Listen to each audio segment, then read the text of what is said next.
Je propose que nous démarrions, Guillaume, et je resalue l'ensemble des participants. Alors, je suis très heureux aujourd'hui d'être avec vous.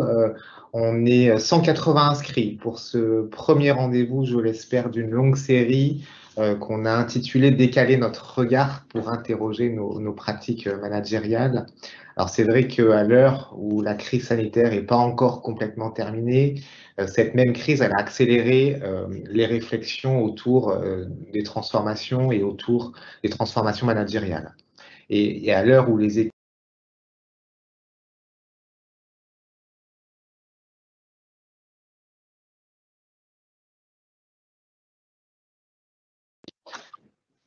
Oui, je reprends, il y avait un problème de son. Donc bonjour à tous, je suis très heureux qu'on soit, en tout cas, quasiment 180 inscrits pour ce rendez-vous qui, je l'espère, sera d'une longue série qu'on a intitulée Décaler notre regard pour interroger nos pratiques managériales.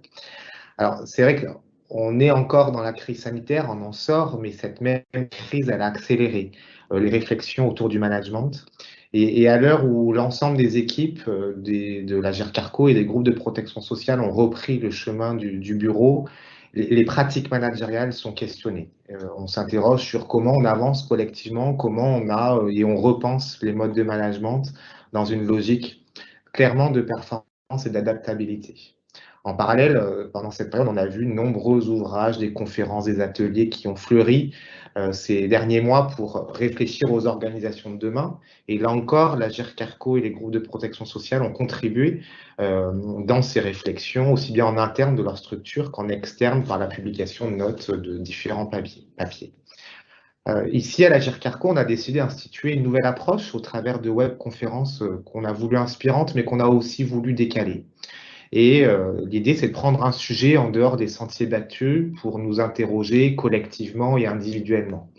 Pour cela, je suis accompagné par Jennifer Omer, qui est à côté de moi, et on a proposé à Guillaume Ancel, que certains connaissent actuellement comme directeur de la communication de la GERCARCO, mais nous, ce qui nous intéresse, c'est pas cette expérience de directeur de la communication de la GERCARCO, c'est son passé de lieutenant-colonel. Et Guillaume, tu es l'auteur de nombreux ouvrages, de nombreux récits que tu as publiés dans la collection Mémoires de guerre aux éditions des Belles Lettres. Il y a notamment un premier livre publié en 2017 qui s'appelle Vent glacial sur Sarajevo. En 2018, un livre intitulé Rwanda, la fin du silence. Et puis cet été, cette année, tu viens de publier ton troisième livre qui s'appelle Un casque bleu chez les Khmers rouges, journal d'un soldat de la paix. Alors, ce livre, on va en parler et ça va être en fil rouge de tout notre échange pendant cette heure. C'est le fruit, pour moi, d'un récit, en tout cas souvent et parfois glacial. On le verra d'un jeune, voire très jeune capitaine qui débarque en 1992 au Cambodge, ravagé par 20 années de guerre. Et la mission qui t'est allouée, c'est celle de rencontrer certains chefs khmers dans les provinces parfois les plus reculées pour désarmer ces provinces et appliquer quelque part les accords de Paris qui doivent s'appliquer pour rétablir la paix au Cambodge. Et dans cette mission, on le verra, il y aura notamment un échange là-dessus avec toi, si tu en es d'accord, sur tu es accompagné par ce que tu qualifies dans ton livre de l'armée du monde, où tu es accompagné de soldats chinois, uruguayens, algériens, pakistanais, et j'en passe. Et peut-être avant de démarrer, Guillaume, notre échange, j'avais une question, une première question, c'était de savoir pourquoi tu as eu envie d'écrire ces témoignages, et en l'occurrence celui-ci sur les Khmers rouges et ton expérience au Cambodge, ce témoignage très fort. Merci Benoît. Merci Benoît. Merci à tous de participer à cette conférence. Ta question est un peu difficile parce que c'est un très gros travail en fait d'écrire ces sujets, un travail de mémoire aussi pour moi, mais qui doit être lié à la culture du silence qui est propre au monde militaire. Et j'ai remarqué, et je m'en suis un peu désolé, que mes anciens compagnons d'armes finissent par perdre la mémoire à force de ne rien dire. C'est une amnésie qui tourne pratiquement au déni. Et il m'a semblé important que je raconte avec mes mots et donc un témoignage très partiel, des opérations importantes auxquelles on a participé pour que les lecteurs puissent se faire leur propre idée de ce qui s'est passé là et aussi puissent appréhender un peu ces sujets d'intervention extérieure dont on a souvent le sentiment qu'on nous en donne qu'une toute petite partie et que les gens qui les décident sont juges et partis justement sur la manière dont ils doivent nous présenter les choses, du Cambodge en 92 aux interventions au Mali ou en Afghanistan de nos jours. Voilà, c'est pour ça que j'ai fait ce choix de l'écrire. Ça causait beaucoup de problèmes dans ce milieu militaire auquel ils n'étaient pas du tout préparés à ce qu'il y ait des récits authentiques de ce type. Ça crée parfois des polémiques, comme sur le Rwanda. Je pense que c'est d'abord une œuvre d'intelligence collective de réfléchir à ces sujets. On ne peut pas réfléchir si justement on n'a pas de retour, si on n'a pas d'expérience sur ces questions-là. Voilà pourquoi j'écris. Et c'est vrai que si je peux faire le parallèle avec l'expérience qu'on a aussi vécue ici à la GIRCARCO, et ça fera peut-être un petit clin d'œil à nos collègues de la CNAV, on en a un certain nombre qui sont aussi connectés ce matin avec nous, c'est que là aujourd'hui on est embarqué dans un projet de recherche-action et l'une des premières étapes qu'on a lancé, en tout cas avec les acteurs qui participent à cette recherche-action, c'est de prendre du recul et d'écrire ces pratiques qui avaient été mises en œuvre pendant, en tout cas, cette première période de confinement, en mars, avril et mai 2020. Et ce que tu racontes fait écho quelque part aussi aux méthodologies d'analyse là de ce qui s'est passé et de prendre du recul. Et l'écrit, en tout cas, y contribue très fortement. Pour continuer, Guillaume, j'ai envie qu'on revienne sur la scène d'ouverture de ton livre, qui est pour moi d'une violence quelque part un peu inouïe. C'est vrai que tu es en pleine séance de négociation au milieu de la jungle, et une négociation qu'on va dire quand même assez compliquée. Tu as la frontière du Laos et du Cambodge, et puis là, d'un coup, quelque part, ton co-négociateur se fait tuer devant toi et devant tes yeux. Et ça m'amène à cette question, c'est comment finalement on traverse et on gère une telle crise?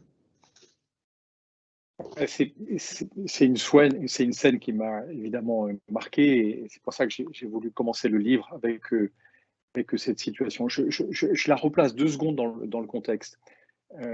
On est donc là pour appliquer les accords de paix qui ont été signés à Paris fin 91. Sauf que entre les chefs khmers des différentes factions khmers qui ont signé ça à Paris et puis leurs troupes sur le terrain qui depuis 20 ans, donc comme le rappelait Benoît, sont une guerre civile, il y a un petit peu de distance. Et c'est sûr que quand on est en pleine jungle à la frontière du Laos, les équipes qui sont là en face de nous, elles vivent dans la guerre depuis 2 décennies, une génération complète. Elles se sont installées dans une forme de violence qu'il est difficile de décrire.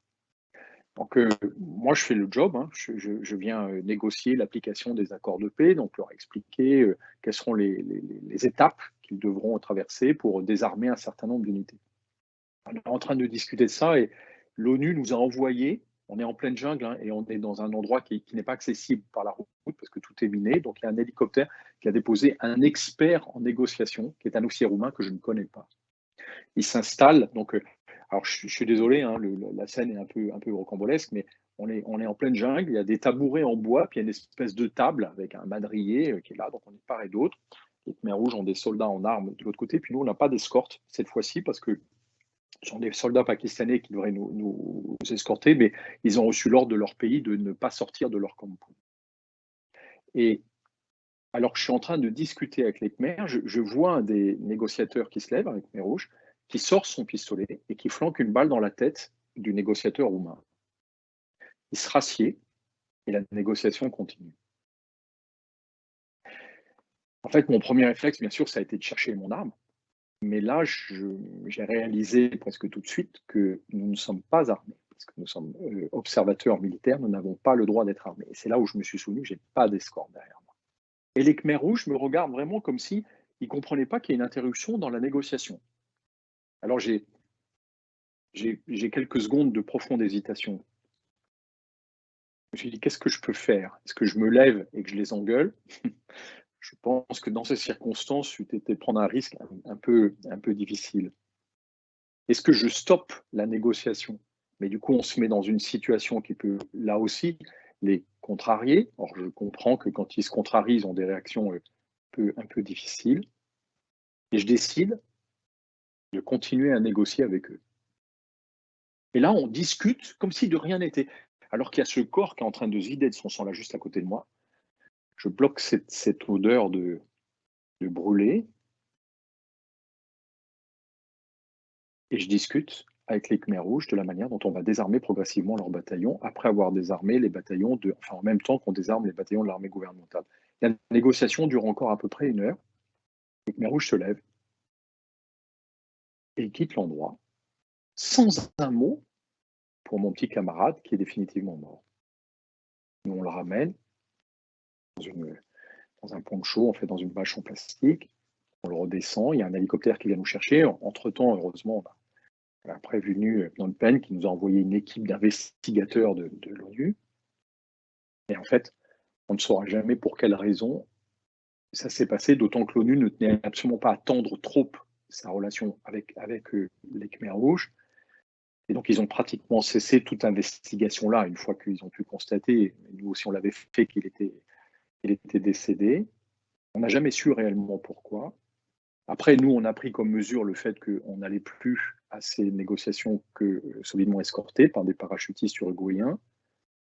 Mais ça m'a beaucoup marqué, cette scène, parce que c'est emblématique de la gestion de crise. Je souhaite à personne de connaître une négociation de ce type, mais si vous faites le rapport avec les situations de gestion de crise auxquelles nous sommes tous confrontés, dans tous nos métiers, l'immédiateté de la situation, quelque chose qui est totalement imprévisible. Jamais une seconde, j'avais imaginé qu'il y a un négociateur qui se lève et qui flanque une balle dans la tête de mon co-négociateur. L'absence totale de solution générique. Je n'avais pas été préparé à cette situation, je n'avais pas, quelque part, je n'avais pas en tête le truc que je devais faire s'il se passait ça. Et enfin, le fait qu'on n'ait pas de temps pour réagir. Je n'ai pas la possibilité de dire, vous me laissez 2 jours et puis je vais vous expliquer ce qu'on va faire. J'ai juste 2 secondes. Et ça, pour moi, c'est une caractéristique que j'ai toujours retrouvée. Je fais pas mal de gestion de crise, y compris la GERCARCO, par exemple pendant la période de crise sanitaire. Toujours ce triptyque, la situation est totalement imprévisible. Elle n'a pas de solution connue qu'on pourrait appliquer de manière normale. On n'est plus dans une gestion normale. Et on n'a pas le temps, on ne peut pas le planifier. Donc on est obligé de presque tout arrêter, de dire comment on réagit. Voilà. C'est en ça que je trouve que cette scène, par exemple, je laisse de côté la brutalité extrême de ces Khmers, donc pour qui c'est une paille d'avoir tué quelqu'un. Et puis une autre situation, je veux dire, les situations auxquelles on est confronté assez régulièrement, on voit bien que quand on est en gestion de crise, il faut prendre conscience qu'en fait, on n'est plus dans une situation de gestion normale de notre activité. Pour moi, c'est ça qui fait la différence et j'y repense souvent, surtout quand j'assiste à des formations en négociation, et que le formateur nous explique qu'il y a des négos qui peuvent être très compliqués parce que quelqu'un claque la porte. Voilà, j'ai une autre image de la complexité d'une négociation. C'est vrai que tout ce que tu viens de dire fait quand même écho à ce qu'on a vécu alors c'était sûrement moins violent que ce que tu as vécu, mais la gestion de crise et les modes de gestion de crise dans lesquels nous avons, en tout cas toutes les entreprises du territoire national et même dans le monde ont été confrontées par rapport à la crise sanitaire. Et ce qui était assez flagrant, et ce que tu dis très bien, c'est l'absence de prévisibilité, pardon, et puis de solution. C'est-à-dire qu'on ne savait pas ce qu'il fallait qu'on fasse, on ne savait pas ce qu'on devait mettre en œuvre pour continuer nos missions. Et pourtant, quelque part, on a tous su réagir et bien réagir, quelque part. En revanche, on était dans une situation d'incertitude et savoir si les décisions qu'on prenait, vu que nous ne savions pas quelles étaient les conséquences, si elles étaient bonnes en tout cas. Et c'est l'histoire qui nous le racontera. Et par rapport à ça, n'hésitez en tout cas pas, je l'ai dit, je l'ai oublié de le dire tout à l'heure, à poser vos questions sur le fil de discussion et certains ont démarré. Et je crois que Jennifer en a une à poser. Oui, on a quelqu'un qui demande en fait comment tu as digéré ton expérience en temps de guerre en fait pour après l'appliquer au monde de l'entreprise. Enfin, quel est le process intellectuel, tu vois, comment de quelque chose de très complexe dont on peut s'imaginer que c'est assez loin de nos organisations, quel cheminement tu as parcouru pour que ça s'applique à ta façon de manager et le souffle que tu essayes d'impulser, en tout cas par exemple au sein de la Fédération Agir Carco. Alors, je vais le traiter à deux niveaux. D'abord, cette expérience-là, par exemple, cette négociation dans laquelle on ramène un mort parce qu'il a dû dire un mot de travers, on n'a jamais su ce qu'il avait dit, je ne l'ai jamais digéré. Et ce que j'ai encore moins digéré, c'est le fait qu'on n'ait pas pu faire de retour d'expérience dessus parce que, encore une fois, dans cette situation, l'ONU manifestement ne souhaitait pas en faire de publicité. Et donc, une fois qu'elle nous a demandé un rapport, on n'en a plus jamais reparlé. Et on est allé comme si ça n'avait pas existé. Et ça, je pense que c'est antinomique des démarches apprenantes. C'est-à-dire que le propre d'une démarche apprenante, c'est que, surtout si c'est un échec, c'était quand même un grave échec de ramener un négociateur dans un sac, il faut absolument en tirer quelque chose, il faut apprendre quelque chose.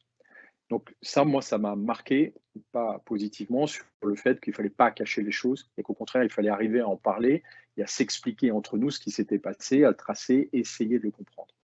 Si je mets un niveau plus large, ces expériences dans l'armée, donc ont été un peu particulières, parce que j'ai aligné 3 génocides en 7 ans, elles m'ont surtout donné une profonde distance avec tout ce qu'on raconte en termes de communication, et avec le fait qu'il faut regarder les choses par soi-même. C'est pour ça que ça me semblait important de témoigner. J'ai le plus grand mal à croire le porte-parole des armées ou du gouvernement quand il nous raconte un truc. Je ne suis pas devenu complotiste. Hein.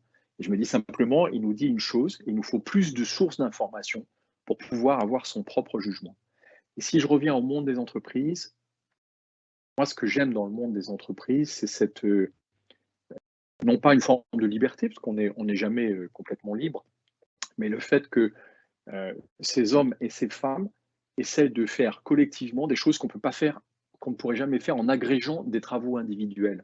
Voilà, c'est ce côté collectif, c'est cette intelligence collective que je trouve remarquable et qui m'a toujours attiré. Moi, j'ai quitté un peu avant 40 ans l'armée, au moment où je savais que je repartirais plus en opération et que je serais finalement administrateur dans les systèmes militaires. J'étais spécialisé sur les sujets d'organisation et de transformation. Et ça me semblait normal de faire ça plutôt dans le monde des entreprises, qui, à mon avis, a quand même plus de souplesse et d'agilité. Ça a typiquement été le cas de l'Agir Carco quand on a traversé cette crise inouïe. Hein. Cette crise sanitaire a été complètement incroyable. J'ai été assez estomaqué de voir la facilité avec laquelle finalement les équipes se sont adaptées à une situation qui, si on l'avait racontée quelques semaines auparavant dans le cadre d'un exercice justement de gestion de crise, tout le monde aurait ri en disant non mais attendez, c'est ridicule, on ne va pas tous avoir un masque sur nez et travailler en distanciel. Enfin, revenons sur Terre, je vous en prie. Voilà. Ça, c'est le monde des entreprises, pour moi, est assez bluffant sur sa capacité d'adaptation, ce qui n'est pas forcément le propre d'un système militaire qui, par nature, est assez défensif et qui a quand même du mal à accepter d'évoluer sur le fond. Alors, c'est vrai que tu as beaucoup parlé du collectif et c'est vrai qu'un des points qui m'a beaucoup marqué à la lecture de ton livre, c'est tout ce qui se joue dans le travail en équipe et qui plus est dans une équipe qui est multiculturelle.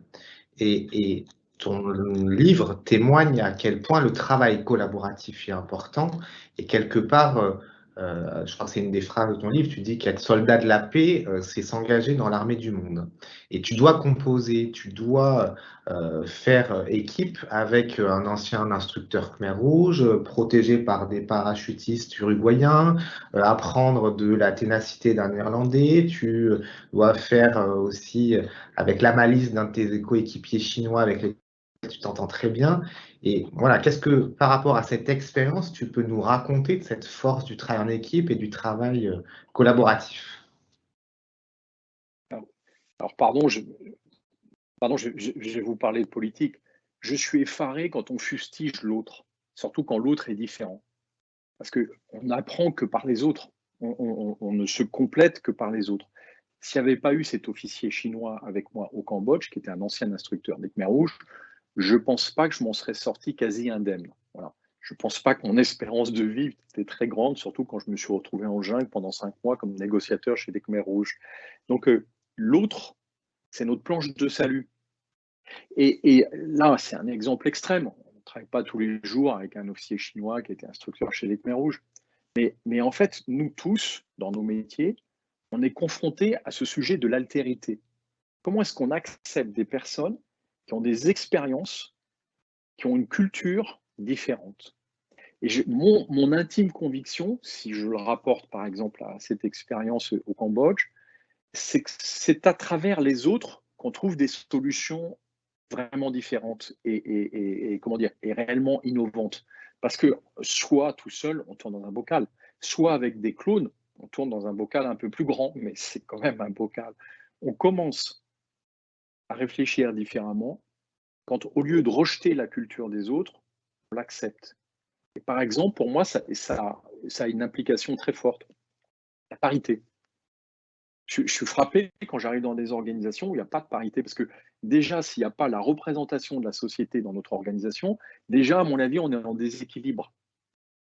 Donc, le fait qu'on cherche la parité, c'est une première étape. Et l'étape suivante, c'est d'arriver à intégrer tout ce qui représente notre société. Moi, j'ai été très satisfait que la GR Carco accepte d'avoir comme directeur de la communication quelqu'un qui a un parcours un peu particulier, différent. Je n'ai pas fait le N3S, mais je me sens jamais mal à l'aise avec des gens différents, bien au contraire, à condition qu'ils m'acceptent.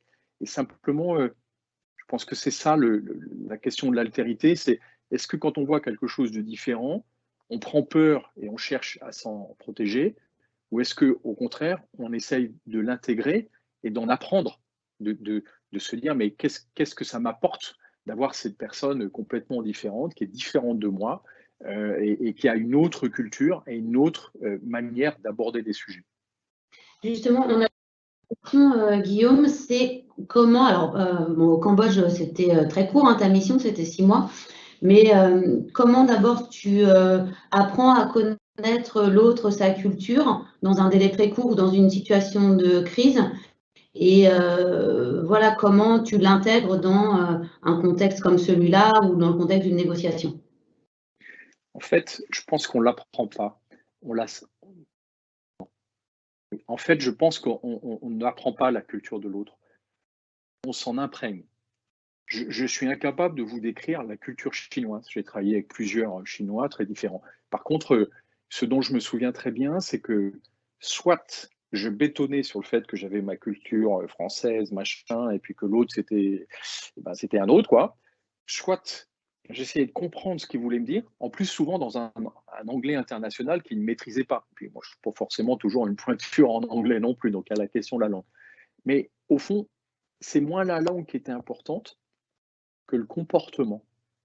Et je pense que c'est extrêmement important de faire attention à tous les messages que nous envoient les autres à travers leurs gestes, leur attitude, leur sourire. Qu'est-ce qui est important pour eux? Qu'est-ce qui ne l'est pas? Je prends juste un exemple. À l'époque, j'avais une énergie diabolique et je n'avais jamais terminé. Et de toute façon, dès que j'avais franchi une étape, il fallait absolument que j'en franchisse 3 autres. Je me souviens de cet officier chinois, le Major Lee, qui un jour m'a dit « Guillaume, that's enough.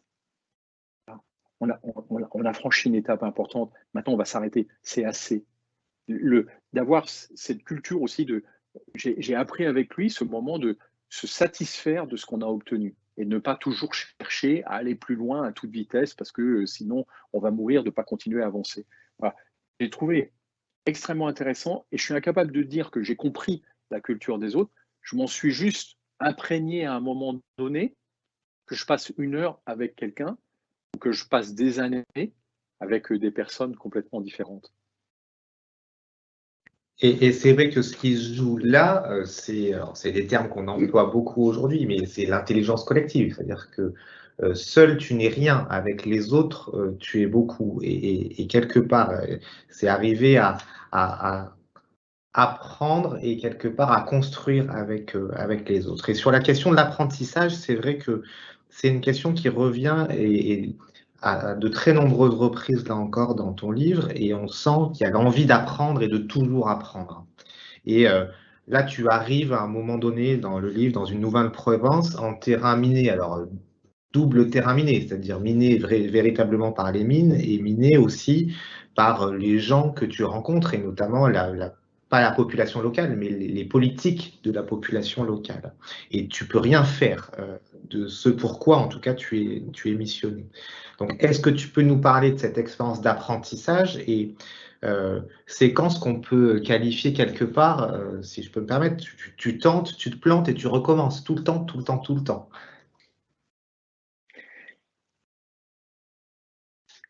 La première chose, c'est d'accepter de se planter. Et c'était compliqué parce que moi, je suis assez susceptible de nature.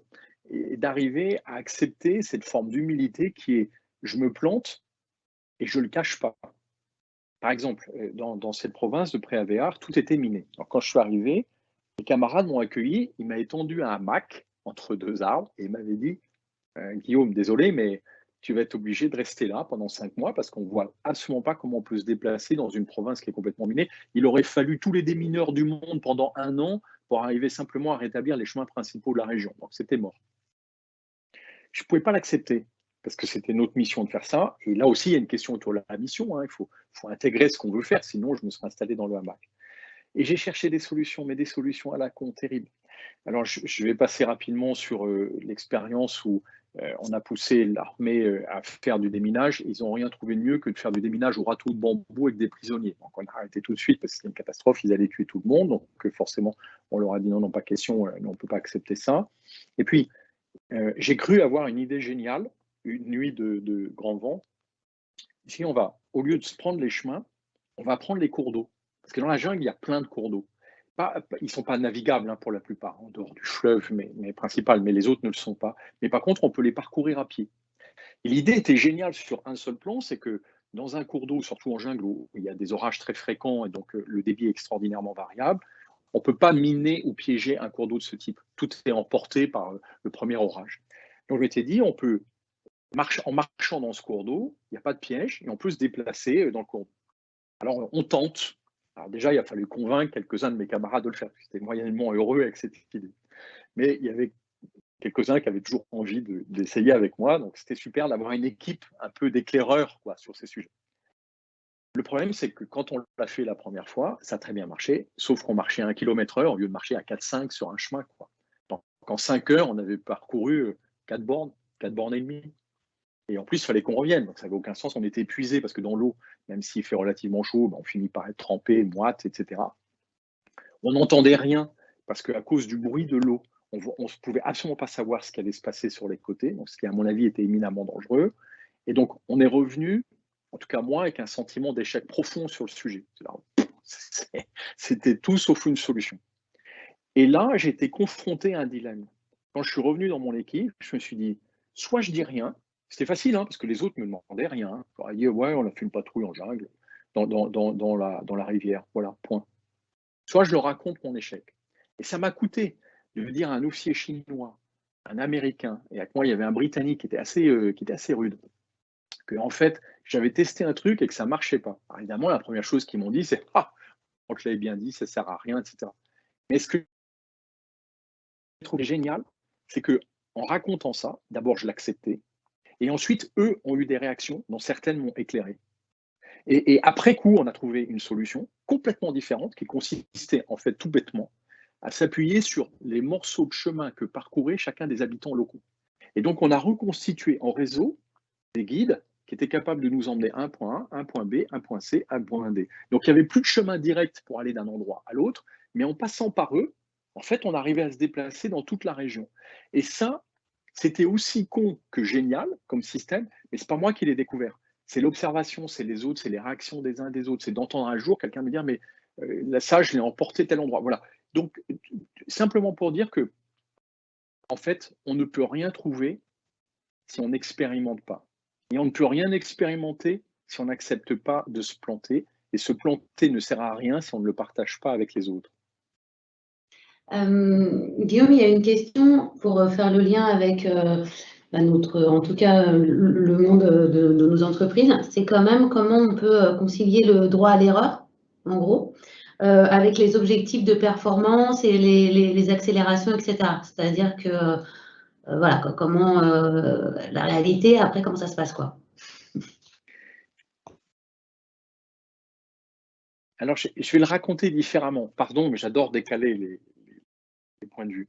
En fait, il y a une chose qu'on n'imagine pas dans l'armée, c'est que la compétition entre officiers est incroyablement rude. Parce que, en particulier pour les Saint-Cyriens, il y a très peu de postes de responsabilité et une promotion d'officier, c'est assez homogène en termes de niveau.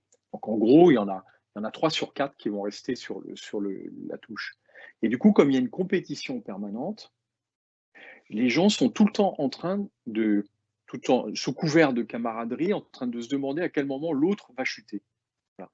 Ça, j'ai trouvé que c'était extrêmement pénible parce que du coup, ça empêche ce que décrivait très bien Benoît tout à l'heure, c'est l'intelligence collective. Donc, il faut arriver dans nos entreprises à concilier le fait que nos objectifs, à mon avis, doivent d'abord être collectifs. Et on se trompe, moi je pense qu'on fait une erreur quand on met trop d'accent sur les objectifs individuels, bien sûr qu'il y en a, mais ce sont d'abord des objectifs collectifs. Parce que sinon, on prend le risque que les gens ne pensent, je dis grossièrement, qu'à leur gueule. Ils pensent juste à démontrer qu'eux, ils ont fait leur part du pulse, mais que tout le reste du pulse est tombé à l'eau, mais ce n'est pas grave, eux, ils sont arrivés avec leur part du pulse. Notre question, c'est comment on arrive à faire quelque chose qui collectivement a du sens. Et du coup, le droit à l'erreur, pour moi, ne peut s'entendre que vis-à-vis du collectif. Ce n'est pas le fait qu'une personne se soit trompée, c'est le fait qu'un groupe se soit trompé. Et à mon avis, on est beaucoup plus à l'aise avec cette notion-là, qui permet de se dégager du côté tu es responsable individuellement, tu as fauté, quoi. On a l'impression qu'il va falloir aller se faire pardonner. Enfin, ça va, quoi. On n'est pas à l'église. Je veux dire, le sujet, à mon sens, n'est pas là. Et l'entreprise qui est un collectif, pour moi, la responsabilité, elle est aussi au niveau de collectifs qui peuvent être plus petits, mais ce sont des collectifs. Alors, c'est assez intéressant que tu dises ça, parce que comme question, on vient justement d'avoir quelqu'un qui nous demande sur comment pardonner.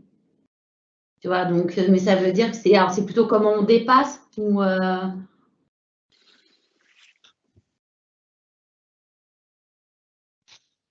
Tu as raison. Je ne sais pas si, en fait, pour moi, je ne sais pas si c'est la question. Moi, je vais vous dire un truc. Il y a un type au Cambodge, un officier français, hein, parce qu'il était en compétition avec moi dans la première province où j'étais, il m'a fait éjecter. Et c'est à cause de lui que je me suis retrouvé à la frontière du Laos. C'était une mutation disciplinaire. Hein. C'est parce que lui, il était commandant de compagnie, moi j'étais chef des observateurs. Il a fait valoir que c'était insupportable de travailler avec moi. Il a inventé un truc sur lequel je n'ai pas pu me défendre. Et simplement, comme le commandement devait estimer que je n'étais pas trop mauvais, au lieu de me rapatrier disciplinaire en France, puis ils auraient brisé ma carrière, ils m'ont envoyé dans le coin le plus pourri de notre mission en disant bon, on verra bien ce qu'il arrivera à faire. Est-ce que je lui ai un jour pardonné? Aujourd'hui, il est directeur de la sécurité d'un très grand groupe de luxe que je ne peux pas citer. Ça commence par LV, puis ça se termine par MH. Je lui ai envoyé le bouquin. Il n'a pas réagi. Je comprends qu'il n'ait pas dû apprécier que je raconte cette histoire, mais non, je ne lui pardonnerai pas parce que je pense que ce qu'il a fait n'a pas besoin d'être pardonné. Il l'a fait, c'est tout, quoi. Par contre, ça m'a vachement appris sur le comportement des autres. Ça m'a appris aussi à être peut-être plus prudent et à faire attention au fait que chacun raisonne de sa manière et par conséquent, on peut avoir des comportements complètement déviants de certaines personnes qui nuisent au collectif, mais parce qu'ils poursuivent un agenda personnel. Et manifestement, j'ai dû le gêner à un moment, ça c'est clair. Mais pour moi, la question, ce n'était pas de pardonner, c'était de ne pas s'arrêter à ça, parce que la vengeance n'est pas une motivation en fait dans nos affaires. C'était plutôt de comprendre comment il fallait réagir intelligemment. Et c'est vrai que quand je suis arrivé dans cette province, tu vois, quand j'étais multidisciplinaire à la frontière du Laos, j'ai accusé le coup. Hein. Avant, j'étais sur la côte, dans une ville vachement chouette. On avait monté une super organisation pour faire avancer les choses. J'ai vraiment eu l'impression de régresser de 10 étages d'un coup. Je me suis obligé à ne pas m'arrêter là, quoi, en me disant, soit je procrastine en me disant c'est injuste, c'est pas comme ça que ça aurait dû se passer, soit, ok, bah, je suis arrivé sur un nouveau truc, je me suis pris une méga gamelle, ben, il faut réagir, il faut continuer à avancer. Parce qu'à partir du moment où on s'arrête et qu'on commence à pleurnicher sur son sort, on ne peut plus avancer. Il y a quelqu'un qui nous demande, alors là, dans l'anecdote que tu racontes, c'est toi qui as été évincé. Et comment, avec l'intelligence collective, ou en tout cas dans ce qu'on essaie de mettre en place, comment on peut gérer les personnes qui nuisent, entre guillemets, à l'apprenance ou l'intelligence collective? Alors, la mauvaise méthode, c'est sans doute de leur tirer une balle dans la tête. Je confirme, ce n'est pas une option. Je ne sais pas s'il y a vraiment une bonne méthode. Je pense que là aussi, c'est le collectif qui prime. On a toujours un moment, et peut-être que moi, à certains moments, dans des collectifs, je ne me suis pas bien comporté. Je pense que c'est vachement plus fort quand c'est le collectif qui s'exprime et qui vient dire à quelqu'un, tu vois, là, dans ce truc-là, tu nous embêtes, tu nous empêches d'avancer. Puis dans tel autre, on préfère quand ça se passe comme ça, pour que d'abord, ce ne soit pas juste une relation de conflit personnel, et qu'ensuite, ça ne se transforme jamais en polémique interpersonnelle. C'est très compliqué. De toute façon, moi, j'ai noté dans les quelques expériences de démarche apprenante que j'ai, on a toujours à peu près 10% de personnes qui sont des éclaireurs, qui sont toujours devant, qui veulent en faire 3 fois trop. Et puis on a 10% de gens qui, de toute façon, feront tout pour miner le terrain, pour empêcher qu'on avance, parce que je ne sais pas pourquoi d'ailleurs, mais voilà, il y a toujours ces 10% de gens qui sont des freineurs. Et simplement, dans un groupe, on est obligé de faire avec les deux. Donc il faut trouver une voie qui est complexe, hein, mais c'est finalement, c'est ça aussi l'intérêt du management, quoi, c'est d'avoir des situations compliquées à gérer, sinon on n'aurait peut-être pas besoin de nous.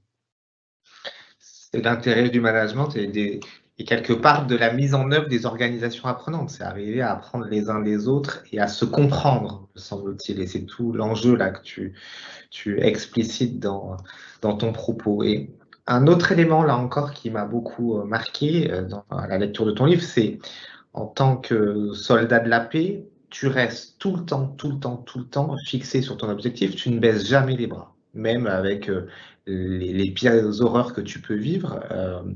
Et là encore, tu arrives dans cette province reculée, minée. Les Khmers sur place font tout pour bloquer l'installation de ta mission. Néanmoins, tu restes fixé sur ton objectif et tu cherches à ne pas subir. Et la question que j'avais envie de te poser, c'est finalement comment on agit en pareille circonstance et comment on reste motivé quelque part. Tu mets le doigt sur une question qui est clé et que moi je n'avais pas forcément comprise. C'est mon préfacier, Stéphane Audouin-Rousseau, qui est un directeur de l'école des hautes études sociales et un grand professeur d'histoire, qui me l'a montré dans le récit, un casque bleu chez les Khmers rouges. Il m'a dit, tu ne remets jamais en question la mission. Pourtant, je ne pense pas avoir été formaté, même si j'ai fait Saint-Cyr à l'école de la guerre, j'ai un libre arbitre qui est assez développé. Mais ce qui est important, à mon avis, c'est qu'au départ, il faut se mettre d'accord sur la mission qu'on poursuit. Si on n'est pas d'accord sur une mission, chaque obstacle devient un prétexte de s'arrêter. Si on est imprégné du fait ou convaincu du fait que cette mission, c'est important qu'on la remplisse, je pense que là, les gens sont capables de déployer une énergie et une détermination hors du commun, qu'on ne peut pas obtenir en donnant des ordres. Hein. C'est pas, personne au Cambodge m'a dit « tu dois faire ça » ou « tu vas faire comme ça ». Je ne l'aurais pas accepté.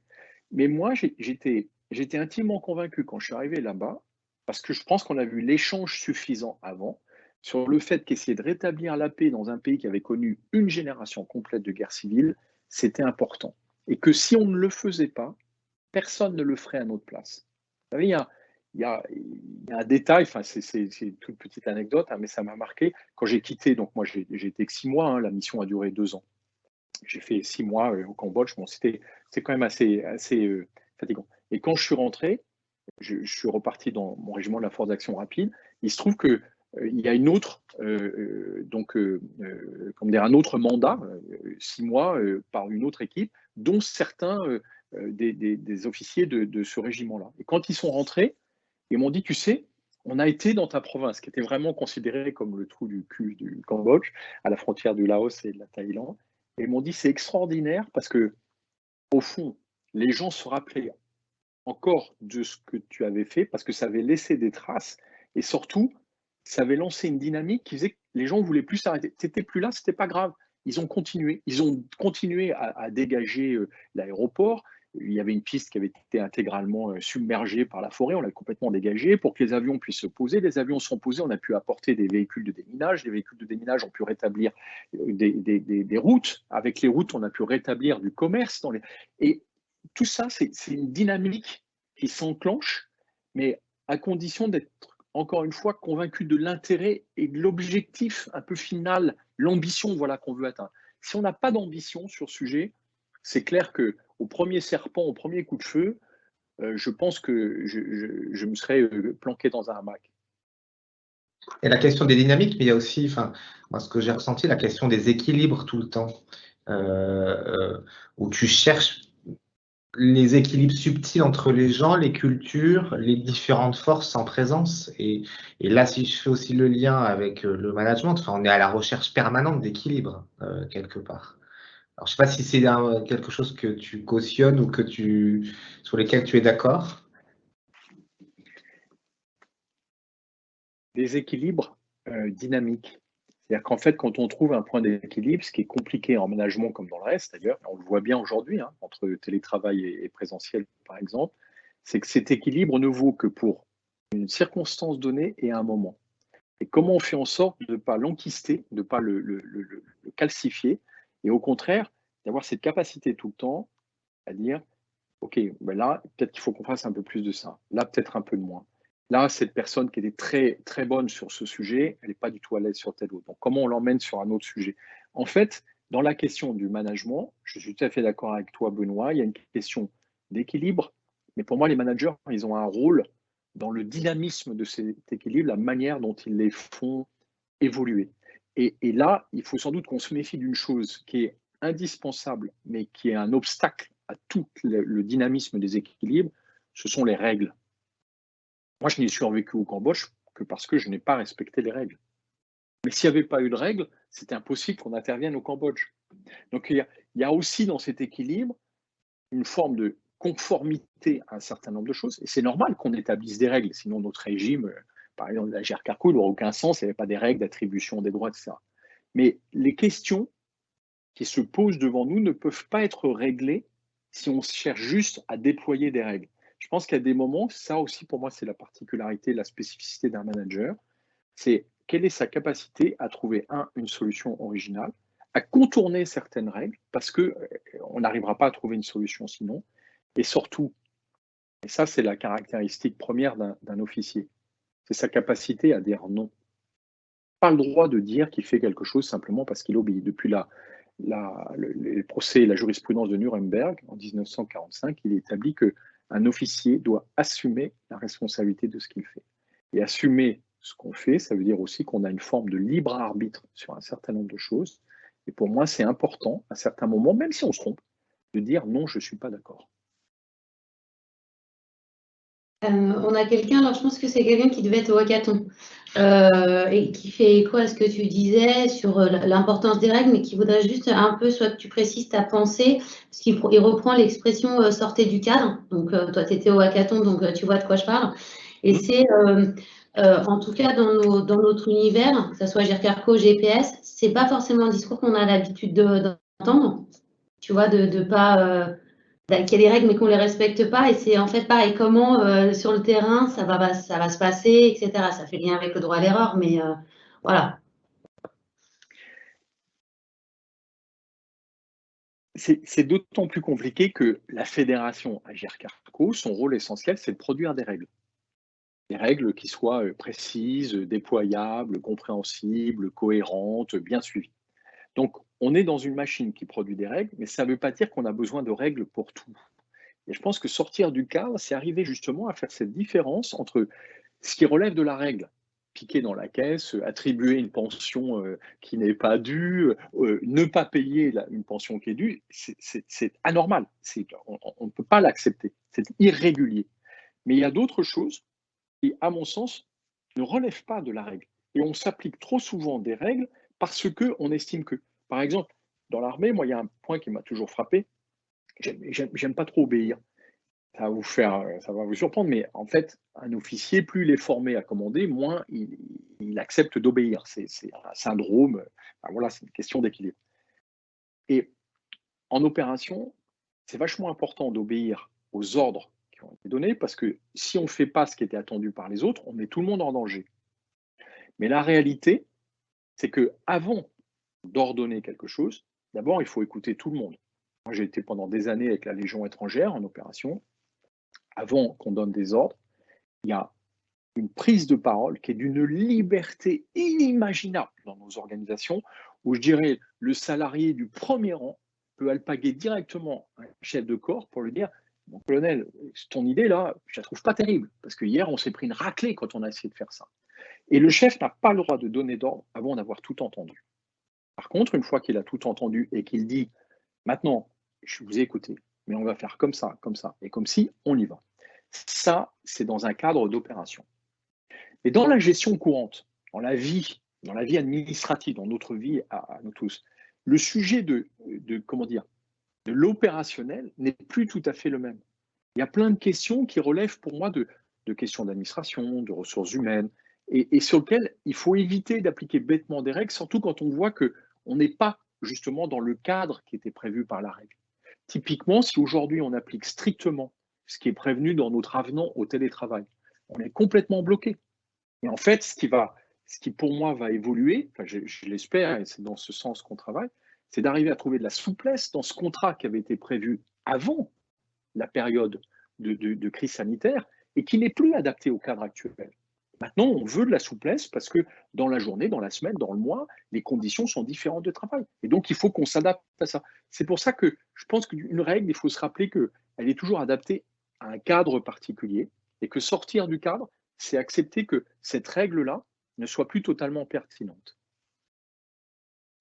Merci Guillaume. Alors, on va avancer parce que j'avais encore plein d'autres questions et il est déjà moins 10, mais en toile de fond, là encore, de ton livre, c'est que tu cherches constamment à comprendre pour agir.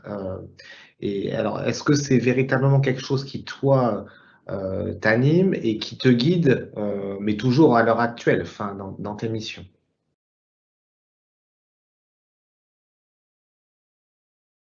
C'est un sujet crucial que tu évoques. Ne croyez jamais les directeurs de la communication. S'il y a des hommes et des femmes qu'il ne faut pas croire, c'est les directeurs de la communication. Parce que quand on communique, on donne une version des choses qui est entièrement réfléchie et pensée. Et donc, on est orienté, en fait, par une communication qui a été organisée. Nous, et là, je me place en tant que citoyen, on ne peut pas accepter que la communication qu'on nous donne ou la manière dont on voit les choses ne passe qu'à travers un seul prisme. Notre liberté, pour moi, c'est le fondement même de la démocratie, mais finalement de la démocratie en entreprise aussi, c'est le fait qu'on ait plusieurs sources d'informations et qu'on ait une vraie capacité à décider par soi-même.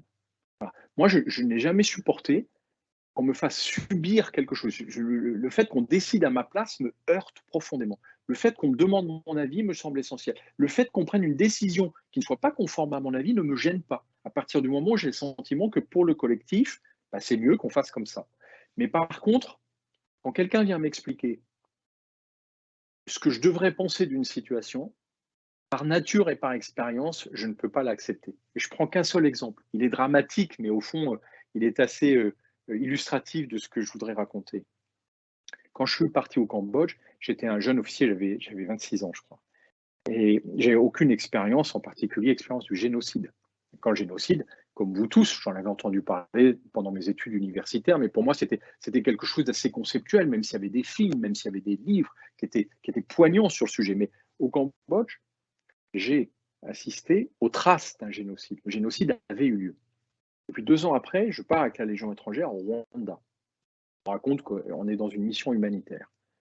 Sauf que les personnes qu'on vient pour aider nous expliquent qu'elles espèrent qu'on va les aider à terminer le travail. Leur travail, dans leur tête, c'est de finir d'écraser un peuple qui en face s'appelle les Tutsis. Femmes, enfants, vieillards inclus. Et à ce moment-là, je pense que j'ai réalisé avant mes camarades, parce qu'ils n'avaient pas cette expérience du Cambodge, je pense que j'étais le seul à revenir du Cambodge, que ce à quoi on assistait, ce n'était pas des massacres interethniques dans lesquels il fallait s'interposer, c'était un génocide. Et qu'on ne pouvait en aucun cas apporter d'aide aux génocidaires. Et quand je suis parti à Sarajevo, l'année suivante, avec une autre unité de Légion étrangère, j'ai assisté au massacre de Srebrenica. Donc, il y a un très bon film qui vient de sortir là, sur les écrans qui s'appelle La voix d'Aïda. Ce qui m'a meurtri quand on a assisté au massacre de Srebrenica, c'est qu'on a reproduit exactement le même phénomène. On n'arrivait pas à le dire, que c'était de nouveau un génocide commis par les alliés de la France, là en l'occurrence c'est les Serbes qui l'ont commis, parce qu'en fait, on n'avait pas dit les choses précédemment. Et que par conséquent, les choses peuvent se reproduire à partir du moment où on ne les a pas nommées et montrées publiquement. Et moi, ce que je regrette, c'est que, au fond, j'ai mis des années avant d'écrire ces livres et avant de participer à ces débats sur le sujet. Il faut absolument dire les choses. Si on n'est pas capable de les dire, si on n'est pas capable d'y réfléchir, on prend le risque qu'on nous fasse prendre des vessies pour des lanternes, qu'on nous raconte qu'une opération de soutien à des génocidaires, en fait, c'est une brillante opération humanitaire. Et on peut nous faire croire, comme ça m'est arrivé dans un groupe, qu'on est dans une vitalité extraordinaire, alors qu'en fait, on est en train de creuser notre ruine. Alors, tu en as un petit peu parlé là, mais moi, ce qui m'intéresse, c'est aussi ce travail important qui est l'écriture. Et je crois qu'on l'a pas dit, mais tu tiens un journal de bord qui te permet là, quelque part, de te rappeler et d'avoir des souvenirs concernant cette mission. Mais le lien finalement entre se comprendre pour agir et ce lien avec l'écriture qui t'est cher. Est-ce que tu peux nous en dire deux mots et qu'est-ce que ça produit? D'abord, c'est pas une œuvre simple d'écrire. Moi, je suis de culture orale. Ça m'a beaucoup coûté de me mettre à l'écriture. Et je me suis fait accompagner. Il se trouve que j'ai une fille qui est éditrice, mais je pense que je serais allé chercher sinon une forme de coach, de conseil en écriture, parce que c'est une technique, c'est un métier, et on ne peut pas l'appréhender si on n'est pas aidé. Ou alors il faut des décennies ou des dons que je n'avais pas pour arriver à écrire. Première chose. C'est quelque chose d'assez technique. La deuxième chose, c'est que moi, je voulais écrire sur des événements importants qui m'ont marqué et sur lesquels j'estimais qu'on n'avait pas raconté la réalité, tout en étant conscient que ce que je racontais n'était qu'une infime partie de la réalité. Mais en tout cas, ma pièce du puzzle me semblait importante pour que les gens puissent reconstituer la totalité de l'affaire. Donc pour moi, c'est un peu comme la mission que tu évoquais tout à l'heure. Oui, je me suis fixé comme mission que sur les grandes opérations auxquelles j'ai participé, je dois raconter mon morceau de réalité pour que les gens puissent se faire leur propre opinion. Ce n'est pas moi qui leur dis de quoi penser. Dans mes livres, je ne demande jamais aux lecteurs de penser telle chose, telle chose. J'essaye de livrer des faits presque bruts pour leur permettre, eux, de juger s'ils estiment que c'est courageux ou con, si c'est complètement ridicule ou si c'est formidable d'avoir essayé de faire ça. Ce n'est pas mon sujet. Et enfin, dans l'écriture, il y a le fait de laisser une trace. Il se trouve que quand j'ai témoigné sur le Rwanda, j'ai commencé par témoigner oralement. Puis comme le sujet faisait vraiment polémique, avant que le président Macron s'en occupe enfin et qu'il règle le sujet, à un moment, j'ai été menacé, je n'ai pas trouvé ça très, très agréable. Pour faire court, j'ai reçu un message, quand tu ne seras plus dans les journaux, il faudra que tu fasses attention de ne pas te faire écraser. Alors, je me suis retrouvé face à un dilemme. Je me suis dit, soit j'arrête de traverser la rue dans Paris, ce qui est quand même compliqué quand on aime bien marcher comme moi, soit je trouve une autre solution, une alternative. Et c'est une amie qui est juriste internationale, qui était assistante au tribunal pénal international, qui m'a donné la solution, l'altérité. Elle m'a dit, écris ton témoignage. À partir du moment où tu publies, à quoi ça sert de t'écraser ou de te menacer, puisque de toute façon, tu seras dans toutes les librairies et dans toutes les bibliothèques universitaires. Donc écrire, là c'est un cas extrême, hein, j'ai écrit presque pour me protéger. Mais quand j'écris sur le Cambodge, ce n'est pas pour me protéger, c'est pour laisser une trace. Parce que vous vous souvenez de cet adage qui n'a jamais été aussi vrai qu'aujourd'hui. Les paroles s'envolent, les écrits restent. À un moment, écrire, c'est permettre à d'autres d'avoir accès à certaines connaissances et à pouvoir les partager. Alors que quand on cause, là j'ai pris un extrême plaisir à discuter avec vous de ces sujets, mais au fond, vous en retiendrez des choses très fugaces. Et je pense que lire, c'est important pour le compléter, pour ancrer des souvenirs et des choses qui sont, comment dire, qui sont au fond de vous, mais dont on ne parle peut-être pas assez. Alors, il est déjà 12h56, Guillaume. On va arriver à la fin de notre webconférence. Le mot de la fin va te revenir, mais si je dois résumer tout ce qu'on vient de se dire, j'ai noté quelques mots: comprendre pour agir, objectiver, apprendre, toujours apprendre, embarquer, dynamique, libre arbitre, pardon. En tout cas, c'est des mots très forts et très marquants de ton témoignage et sur lequel on doit capitaliser dans les enseignements sur le management et quel que soit le lieu finalement où on se trouve et l'entreprise dans laquelle nous sommes. Et je te remercie en tout cas pour ce témoignage, parce que je pense que c'est aussi comme ça qu'on apprend, c'est aussi comme ça qu'on évolue, qu'on grandit. Et c'est aussi par la force des mots, j'en suis convaincu, je lis beaucoup, et par la force des métaphores que tu as utilisées, que voilà, on va encore progresser et on va trouver le juste équilibre et le bon équilibre. Le mot de la fin, et pourquoi je voulais juste citer une phrase de ton livre où c'est la fin de la mission. Il y a tes collègues qui expliquent en tout cas comment vous avez vécu cette période et ils disent comment nous avons été prisonniers pendant des mois de ce trou perdu au risque d'en devenir fou et comment nous sommes sortis de cette impasse en combinant initiative et ressources locales, en mobilisant beaucoup d'énergie et un peu d'audace. Je voulais finir là-dessus et te laisser le mot de la fin, Guillaume.